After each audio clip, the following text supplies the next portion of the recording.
Screen पर है करके मध्य प्रदेश का मैनचेस्टर किसे कहा जाता है? तो मैं कहूंगा साथियों इंदौर को मध्य प्रदेश का मैनचेस्टर कहा जाता है। अगला सवाल है करके मध्य प्रदेश में विधानसभा की कुल कितनी सीटें हैं साथियों? ये सवाल आएगा तो आप लोग याद रखेंगे 230 सीटें हैं मध्य प्रदेश में, विधानसभा की कुल 230 सीटें हैं। अगला देखिए, किस नदी को मध्य प्रदेश की जीवन रेखा कहा जाता है? ये साथियों मोस्ट इंपॉर्टेंट क्वेश्चन है परीक्षा के दृष्टिकोण से। तो मध्य प्रदेश की जीवन रेखा साथियों नर्मदा नदी को कहा जाता है। आंसर अगर आपका ऑप्शन नंबर बी है तो बिल्कुल करेक्ट है।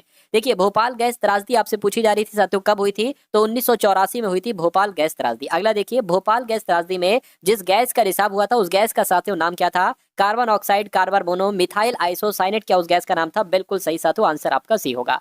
मध्य प्रदेश का सबसे अधिक जनसंख्या वाला जिला कौन सा है? तो सबसे ज्यादा जनसंख्या साथियों कहाँ की है? मैं कहूंगा इंदौर की है। उसके बाद देखिए, भोजपुर का प्रसिद्ध शिव मंदिर किस शासक ने बनवाया था? तो ये साथियों राजा भोज के द्वारा बनवाया गया था भोजपुर का शिव मंदिर। उसके बाद देखिए अगला सवाल, मध्य प्रदेश का राजकीय खेल कौन सा है? मुझे बताइए। मध्य प्रदेश के राजकीय खेल की अगर बात करते हैं साथियों, मलकंब आप लोग यहाँ पर याद रखेंगे। अगला सवाल है करके मध्य प्रदेश का कौन सा जिला सफेद संगमरमर के लिए जाना जाता है? तो आप लोग याद रखेंगे साथियों जबलपुर वो जिला है जो सफेद संगमरमर के लिए जाना जाता है। अगला सवाल है करके बरमार मेले का आयोजन किस जिले में किया जाता है? तो आप लोग याद रखेंगे साथियों नरसिंहपुर में किया जाता है बरमान मेले का आयोजन। अगला सवाल आपकी स्क्रीन पर है करके तानसेन की समाधि कहां पर स्थित है? तो तानसेन की समाधि कहां पर है साथियों? आपसे परीक्षा में सवाल आएगा तो ग्वालियर आपको बता देना है। उसके बाद देखिए साथियों, भीमबेटका शैलचित्र किस युग से संबंधित है? मैं कहूंगा साथियों पाषाण युग से संबंधित है भीमबेटका शैलचित्र। ये समझ लीजिए स्थापना किसके द्वारा की गई साथियों? तो इनका नाम दोस्त मोहम्मद खान है, इनके द्वारा भोपाल शहर की स्थापना की गई थी। मध्य प्रदेश का पहला आयुर्विज्ञान विश्वविद्यालय कहां पर स्थित है? तो ये साथियों जबलपुर में स्थित है मध्य प्रदेश का पहला आयुर्विज्ञान विश्वविद्यालय। अगला देखिए कह के महेश्वर किस नदी के तट पर बसा हुआ है? तो ये साथियों नर्मदा नदी के तट पर बसा हुआ है। अगला सवाल देखिए, भारत का राष्ट्रीय गान जो कि जनगण मन है, ये सबसे पहले कब गाया गया और कहां गाया गया? तो ये कलकत्ता में गाया गया था, लेकिन 1911 में गाया गया था, इसलिए आंसर आपका भी होना चाहिए। करके गिद्ध किस राज्य का लोक नृत्य? हर एक टॉपिक को साथियों कवर करेंगे, जो इंपॉर्टेंट टॉपिक हैं उनके इंपॉर्टेंट टॉपिक के जो इंपॉर्टेंट क्वेश्चंस बनते हैं उन सारी चीजों को जब कवर अप कर लेंगे तो आपका पेपर तो साथियों इसमें से आएगा ही। तो गिद्ध कहाँ किया जाता है साथियों? ये नृत्य मैं कहूंगा पंजाब में नृत्य किया जाता है। उसके बाद देखिए, ईस्टर का त्योहार साथियों इनमें से किस दिन मनाया जाता है? तो ये रविवार को मनाया जाता है, संडे को मनाया जाता है साथियों ईस्टर का त्योहार, आपको याद रखना है। अगला देखिए, आपसे कहा जा रहा है कि अर्जेंटीना देश की राजधानी क्या है? तो अर्जेंटीना देश की राजधानी ब्यूनस आयर्स है। क्या है साथियों? ब्यूनस आयर्स है अर्जेंटीना की राजधानी। नासिक किस नदी के किनारे पर स्थित है? तो मैं कहूंगा नासिक की अगर बात करें तो ये गोदावरी नदी के किनारे पर स्थित है। उसके बाद देखिए, भारत का पिट्सबर्ग, ये बहुत इंपॉर्टेंट क्वेश्चन है साथियों, किस शहर को भारत का पिट्सबर्ग कहा जाता है? मैं कहूंगा जमशेदपुर को साथियों भारत का पिट्सबर्ग के नाम से भी जाना जाता है। अगला देखिए कह रहे 23 मार्च को किसके शहीद होने की याद में शहीद दिवस मनाया जाता है? पहला सवाल, 23 मार्च को शहीद दिवस मनाया जाता है किसके शहीद होने की याद में? मैं कहूंगा भगत सिंह, राजगुरु और सुखदेव सिंह के शहीद होने की याद में 23 मार्च को हर साल शहीद दिवस मनाया जाता है। पाषाण युगीन लोगों ने सबसे पहले किसे पालतू बनाया? तो आपको मालूम होना चाहिए सबसे पहले कुत्ते को पालतू बनाया गया था। आंसर अगर आपका साथियों ऑप्शन नंबर बी के साथ है तो बिल्कुल करेक्ट हो जाएगा।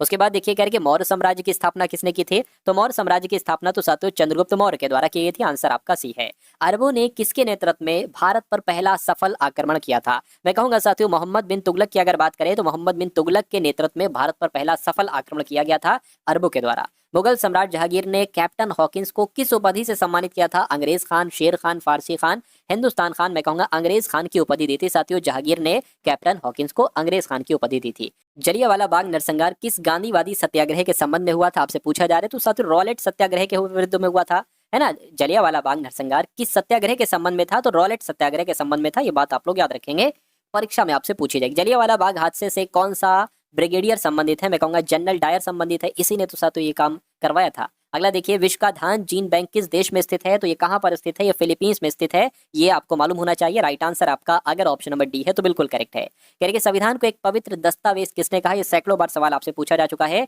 तो मैं कहूंगा डॉक्टर भीमराव अंबेडकर ने ही संविधान को एक पवित्र दस्तावेज कहा था। अगला देखिए, संविधान सभा द्वारा अंतिम रूप से पारित संविधान में कुल कितने अनुच्छेद हैं और कितनी अनुसूचियां थी, है ना। तो अंतिम रूप से जब पारित हुआ था उस समय मैं कहूंगा 395 अनुच्छेद थे और 8 अनुसूचियां थी। आंसर आपका जाएगा सी के साथ। अगला देखिए, भारत के संविधान का जो अनुच्छेद 24 है, यह अनुच्छेद जोखिम पूर्ण कार्यों से संबंधित कारखानों में बालकों के नियोजन का निषेध करता है। ये कैसा निषेध है? तो ये साथियों पूरी तरीके से निषेध है, आंशिक निषेध नहीं, ये पूरी तरीके से निषेध है, तो पूर्ण निषेध आपका आंसर हो जाएगा, है ना। अगला देखिए, आवर सांडी किसने तैयार की? डाल्टन ने, रदरफोर्ड ने, विलार्ड ने, मेंडलीफ ने। ये भी साथियों इंपॉर्टेंट क्वेश्चन आपकी परीक्षा में आने वाला, आप लोग याद रखेंगे। मेंडलीफ आपका जवाब होगा। आवर सांडी किसने तैयार की? तो आपको बता देना है मेंडलीफ ने तैयार की थी। पानी को कठोर बनाने वाले दो प्रमुख खनिज कौन कौन से हैं? मैं कहूंगा एक मैग्नीशियम है और एक साथियों कैल्शियम है। जवाब आपका ए होगा।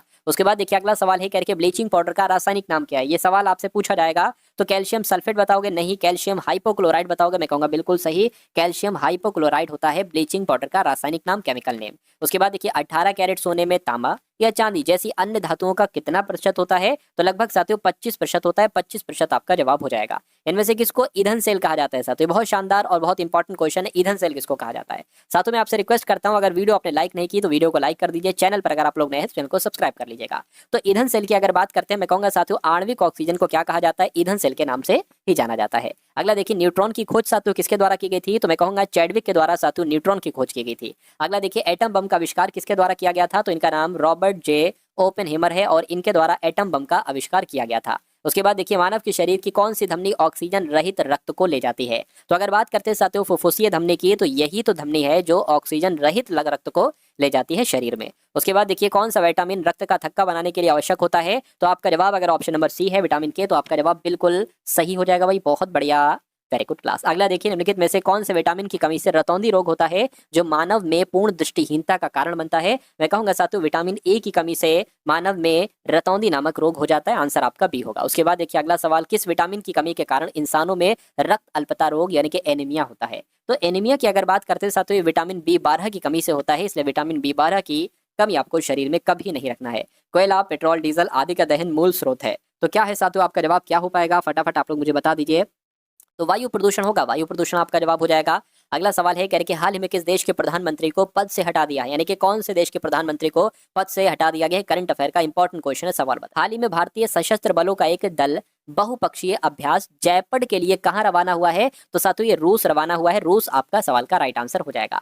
चलिए अगला सवाल देखिए, कह रहे कि हाल ही में भारत की साक्षरता दर बढ़कर कितने प्रतिशत हो गई है? ये मोस्ट इंपॉर्टेंट क्वेश्चन है साथियों, आप लोग याद रखेंगे। 80% हो गई, लगभग 81% है ना, 80.9% हो गई है भारत की साक्षरता दर। उसके बाद देखिए अगला सवाल है, कौन सा राज्य 99.3% साक्षरता के साथ पूर्ण साक्षर घोषित हुआ है? तो मैं कहूंगा हिमाचल प्रदेश घोषित हुआ है। ये भी बहुत अच्छा और बहुत बड़े लेवल का साथियों सवाल है कि ये आपने सवाल पढ़ा है और ये सवाल आपके एग्जाम में आएगा, है ना। अगला देखिए, किसे कैमल इंटरनेशनल अवार्ड 2025 से सम्मानित किया गया है? तो किसकी अगर बात करते हैं साथियों, किसको सम्मानित किया गया है? मैं कहूंगा यूनुस अहमद इनका नाम है और इनको कैमल इंटरनेशनल अवार्ड 2025 से सम्मानित किया गया है। वर्ष 2026 के G20 शिखर सम्मेलन की मेजबानी कौन सा देश करेगा? तो मैं कह सकता हूं साथियों कौन सा देश करेगा? अमेरिका देश करेगा। आंसर आपका सी होगा।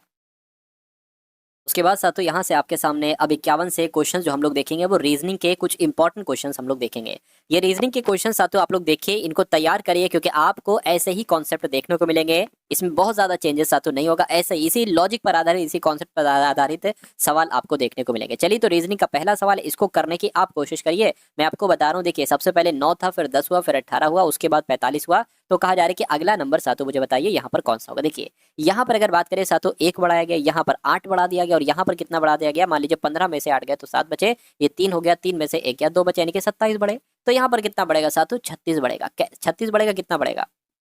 36 ही बढ़ेगा। देखिए एक सेकेंड, अगर हम यहाँ पर साथियों बात करते हैं तो बहुत प्यार से आप लोग एक चीज दिखाई दे रही होगी कि ये 2 का क्यूब है, ये 3 का क्यूब है, इसको 1 का क्यूब मान सकते हैं, तो ये 4 का क्यूब आ जाएगा। 4 का क्यूब होता है 64, यानी कि 45 और 64 कितने होते हैं? 5 4 9, 6 4 10, 109 यहाँ पर आएगा और 109 साथियों ऑप्शन नंबर सी वाले में है। उसके बाद देखिए अगला सवाल आपकी स्क्रीन पर है, आपसे कहा जा रहा है कि BAC से जैसे बनाया गया है GFH, ठीक है, उसी प्रकार LKM से साथियों क्या बनाया जा सकता है, मुझे बताइए। देखिए B होता है 2 पर, A 1 पर, C 3 पर होता है, G होता है 7 पर, F 6 पर, H 8 पर होता है। तो 2 से 7 हुआ है यानी कि 5 बढ़ा है, 1 से 6 हुआ है तब भी 5 बढ़ा है, 3 से 8 हुआ तब भी 5 बढ़ा है।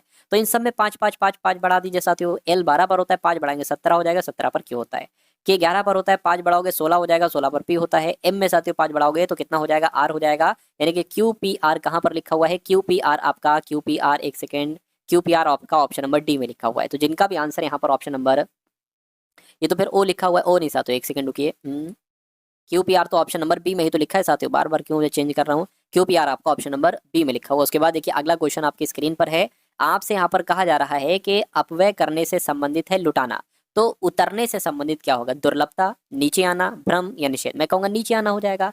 अपव्यय करने का मतलब ये तो होता है खर्च करना या लुटाना, उतरने का मतलब साथियों हम लोग कह सकते हैं उतर रहा हूँ, नीचे आ रहा हूँ, एक ही तो बात है। उसके बाद देखिए अगला सवाल साथियों आपकी स्क्रीन पर है, आपसे कहा जा रहा है कि कथन और निष्कर्ष वाला सवाल आपकी स्क्रीन पर आ चुका है। चलिए तो पहले कथन देख लेते हैं, उसके बाद साथियों यहाँ पर निष्कर्ष भी है। आपसे कहा जा रहा है कि कुछ चिड़ियाघर हैंगर हैं, तो जैसा जैसा कह रहे हैं वैसा वैसा साथियों करते जाइए। मान लीजिए ये चिड़ियाघर हो गया और कुछ चिड़ियाघर जो है ना इतने चिड़ियाघर साथियों हैंगर हो गए।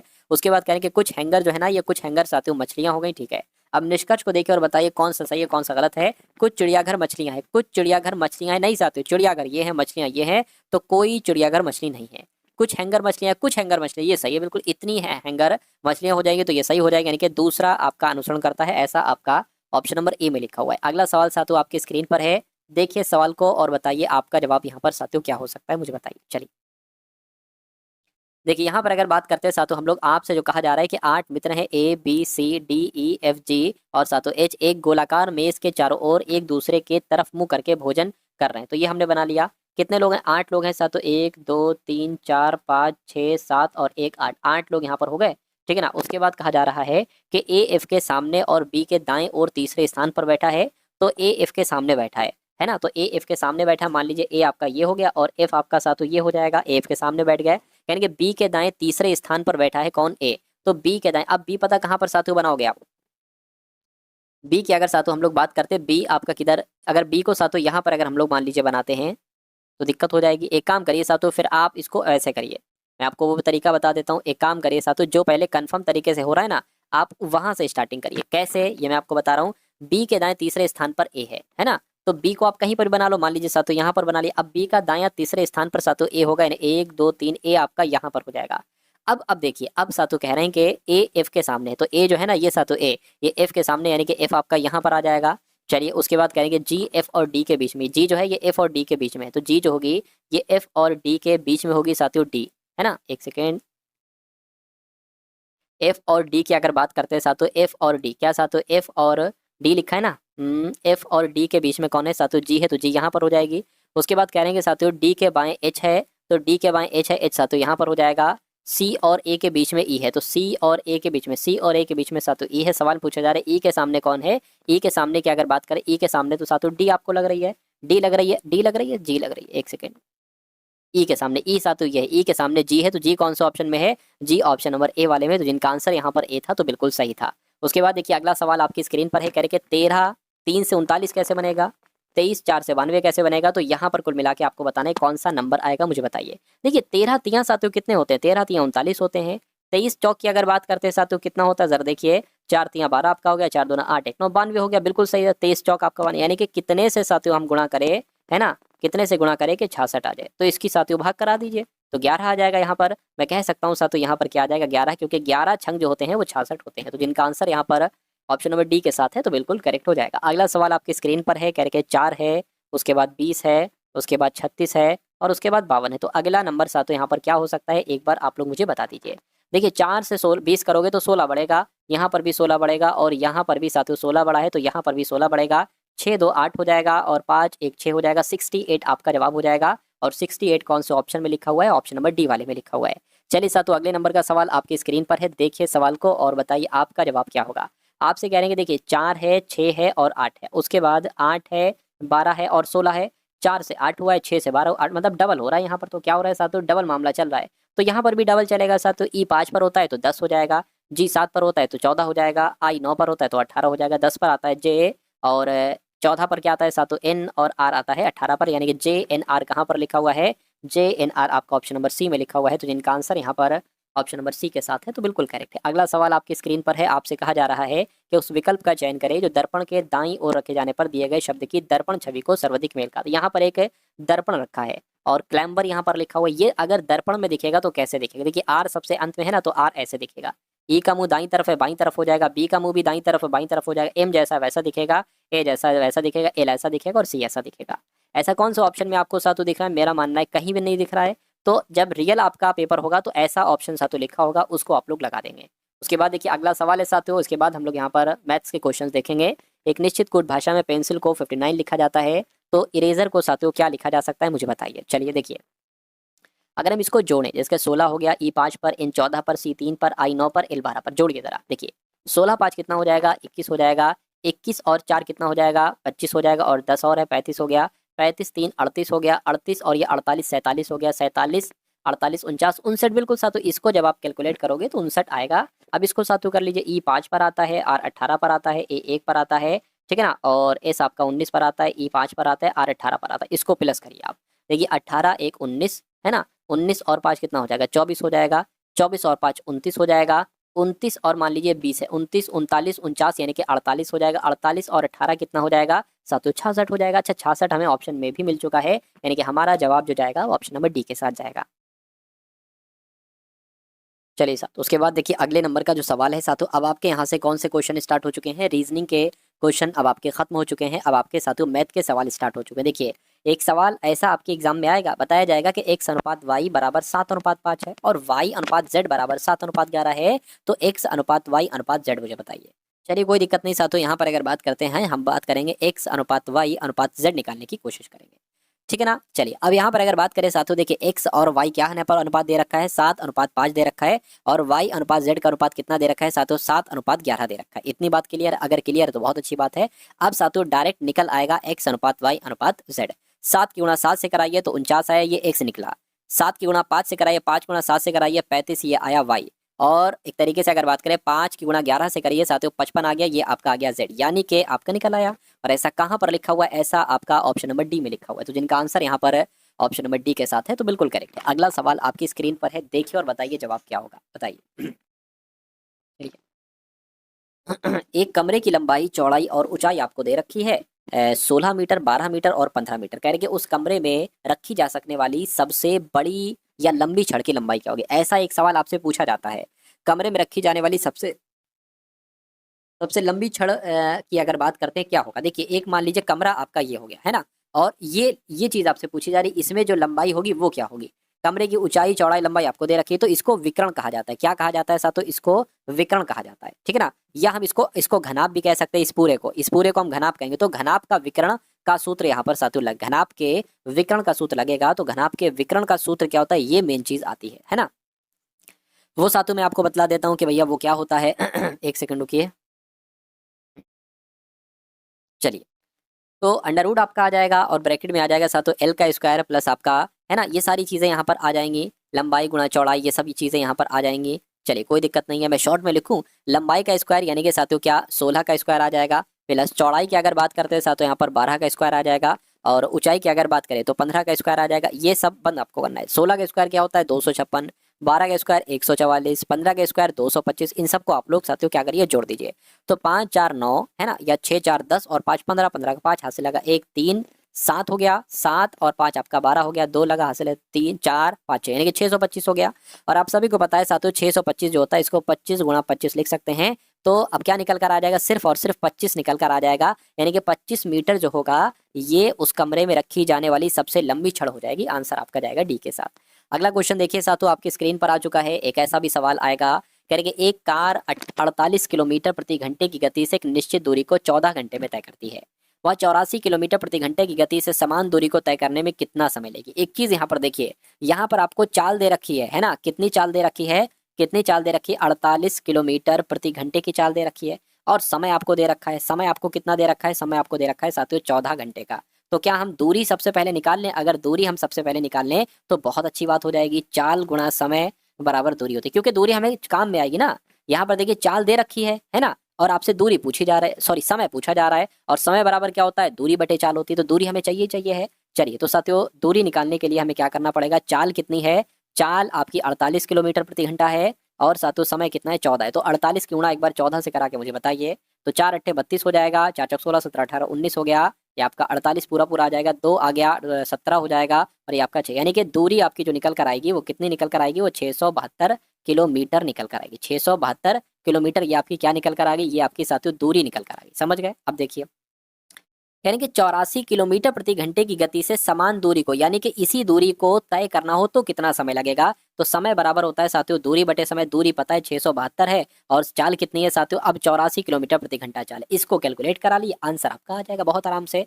तो कैलकुलेट कराएं साथियों, 4 से कैलकुलेट कराएं, देखिए 4 दूना और 4 एकम, 4 एकम है ना, 4 4 छंग 24 हो जाएगा, 4 अट्ठे 32 हो जाएगा, 7 तियां 21 हो जाएगा, 7 दूना 14 हो जाएगा, 7 चौक 28 हो जाएगा, 3 7 21 3 अट्ठे 24, यानी कि समय जो निकल कर आया है वो साथियों 8 निकल कर आया है, यानी कि 8 घंटे। और 8 घंटे कहाँ पर लिखा हुआ है, 8 घंटे आपका ऑप्शन नंबर ए में लिखा हुआ है। तो जिनका आंसर यहाँ पर ऑप्शन नंबर ए के साथ है तो बिल्कुल करेक्ट हो जाएगा।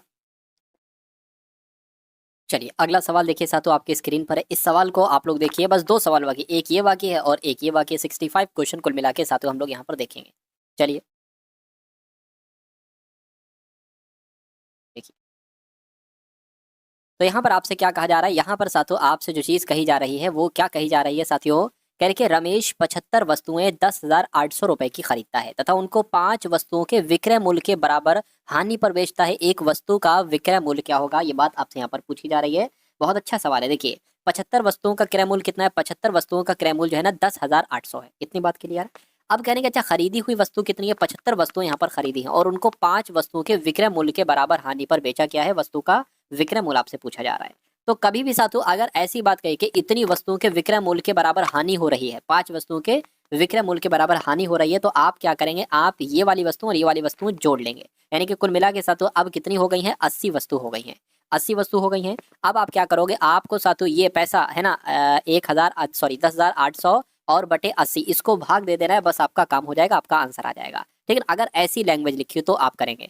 तो अब इससे कट हो गया है, 8 एकम 8 हो जाएगा, 28 हो गया ये, 8 कम 8 16, 8 तियां 24, 8 तियां 24 हो गया, 4 जाएगा आपका 40 हो जाएगा, 8 पंजे 40 हो गया, 135। एक वस्तु का विक्रय मूल्य कितना होगा साथियों, 135 होगा। 135 आपका बिल्कुल करेक्ट आंसर हो जाएगा। अगला सवाल और अंतिम सवाल साथियों आपकी स्क्रीन पर है।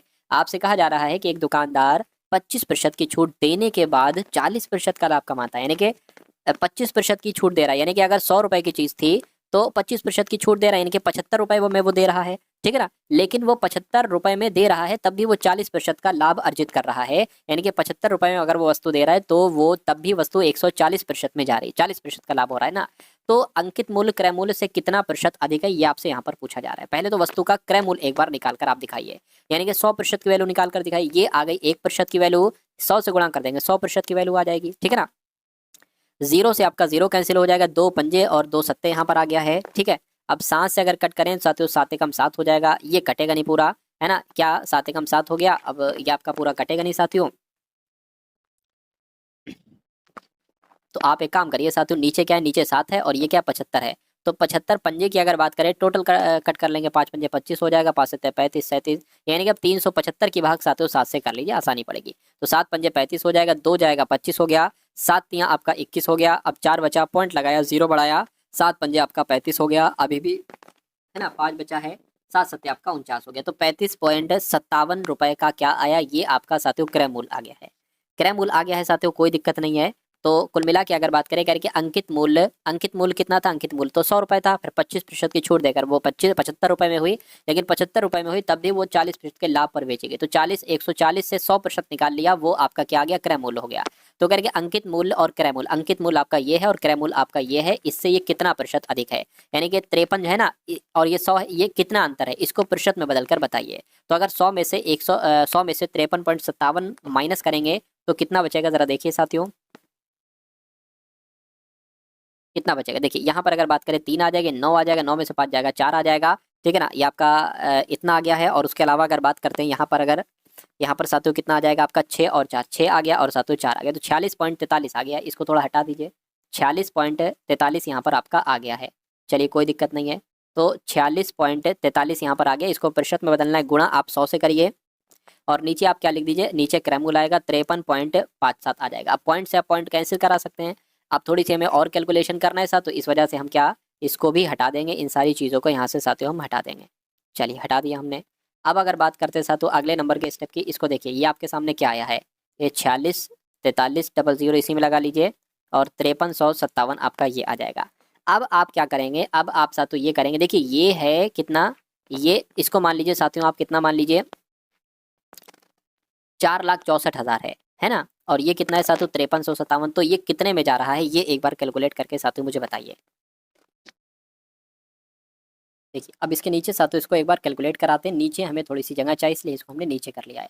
देखिए यहाँ पर अगर बात करें इस टाइप से करा सकते हैं साथियों, 4,64,300 हो गया और ये कितना हो गया 5357 हो गया। इसकी किससे गुणा कराए, ये आपका लगभग आ जाए। देखिए अगर 10 से गुणा कराएंगे तो ये 5300 हो जाएगा लगभग, है ना। तो हम इसको 8 से गुणा कराते हैं, अगर 8 से गुणा कराए तो कितना हो जाएगा साथियों, 7 अट्ठे 56 हो जाएगा, 7 अट्ठे आपका कितना हो जाएगा 56 हो जाएगा, 5 आ गया, 8 पंजे 40 और 45 आपका हो गया, 8 तियां 24 है ना, कितना हो गया था 8 पंजे 40 और 5 45 हो गया। ठीक है। और 8 तियां 24 24 और 4 28 हो गया, 28 का 8 हाथ से लगा 2, 8 पंजे 40 और 42 आपका आ गया है ना। अब यहाँ से इसको साथियों घटा लीजिए आप। कितना आपका आ जाएगा साथियों, एक तरीके से अगर बात करें 4 2 ये आ गया, देखिए 0 आ जाएगा। अब आपका क्या 3 है, ये 3 इधर जाएगा, 10 में से 6 जाएगा तो 4 बच जाएगा। अब ये 2 हो गया है ना। एक लेंगे 12 हो जाएगा, ये 12 हो जाएगा साथियों, तो कितना हो जाएगा आपका 7 हो जाएगा। अब फिर ये 3 हो गया है, 6 में से 1 लेंगे तो ये 13 हो जाएगा, 13 हो जाएगा, 13 में से 8 जाएगा, 5 बचेगा। अब ये 5 हो गया, 5 में से 3 जाएगा, 5 में से 3 जाएगा सॉरी 5 में से 2 जाएगा तो 3 बचेगा। इतना आपके सामने आ चुका है।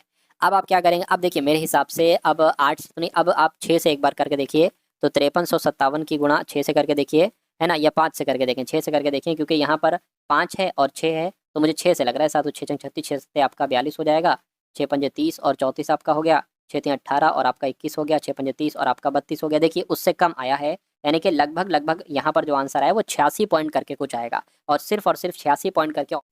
दोस्तों ये वीडियो आप लोगों को कैसे लगी कमेंट बॉक्स में ज़रूर बताएं, और वीडियो अच्छी लगे तो वीडियो को लाइक करें, और चैनल पे नए हैं तो चैनल को सब्सक्राइब करें।